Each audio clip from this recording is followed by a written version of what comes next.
IEBC tunatangaza kitu moja. Maneno ya kura na siasa ni 2027 August. Sasa hivi ni wakati wa maendeleo.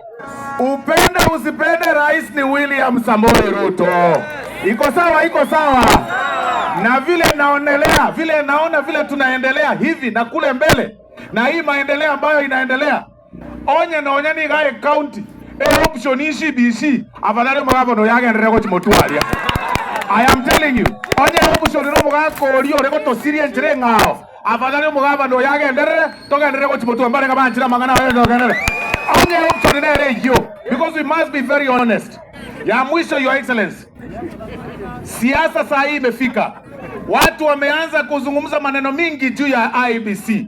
Wengine jana walienda wakakutana, wakaketi kwa boardroom, alafu wakaandamana kwenda kwa IEBC. Wewe ukatoka ukaenda mkutano Makueni ya kuona vijana. Leo tena wameamuka, wamekutana kwa boardroom, wameenda kuongea na media. Wewe umekuja kuzungumza na wananchi hapa. Tena jioni watakutana wakunywe chai, tena waenda kuitisha radio media interview na waandike Facebook. Wewe unatoka hapa unaenda Kilgoris. Tena kesha asubuhi wataketi tena wakiandika ni strategy.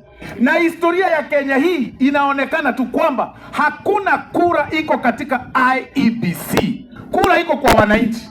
Kwanza hamuna candidates. Munaketi kudiscuss your candidate. Na munataka kubishana na mtu ambaye yeye mwenyewe ni candidate. Pili, amjajipanga hata na maneno ni chama gani mnasimama. Wengine mko na chama za kitambo. Na historia ya Kenya inaonyesha KANU ilikuwa ikaongoza, wakati kiongozi alitoka KANU ikakufa. PNU ikakuja ikaongoza, wakati kiongozi alitoka hiyo ikakufa. Mheshimiwa Rais mkakuja na TNA yenu sijui ilienda wapi. Na wewe pia ulikuja na URP sijui ilienda wapi. Na sasa hivi wengine wakakuja sijui na Jubilee, na nyinyi mnajua mahali itaenda kwa sababu kiongozi aliondokea, na hivyo akienda anaondokea. Na ndio maana sisi chama ambayo ni tawala cha UDA tumeshikana pamoja na ODM kwa sababu ya 2027. Na nyinyi tunawachallenge watu wa opposition, badala ya kucomplain juu ya IEBC, juu ya referee, anzia mtu uanza namna hii. Mtu uanza number 1 agenda. Agenda kwa wananchi ni gani? Number 2, watu unaketi chini unasema candidate wetu ni mgani? Alafu number 3 unasema nani atakuwa referee. Sasa mnaanzia referee. Hamuna chama, hamuna candidate, hamuna nini. Kwendeni huko bwana. Iko sawa, iko sawa. Hebu nionyeshe mikono ya William Samoei Ruto, nionyeshe mikono ya William Samoei Ruto. Asante sana, thank you.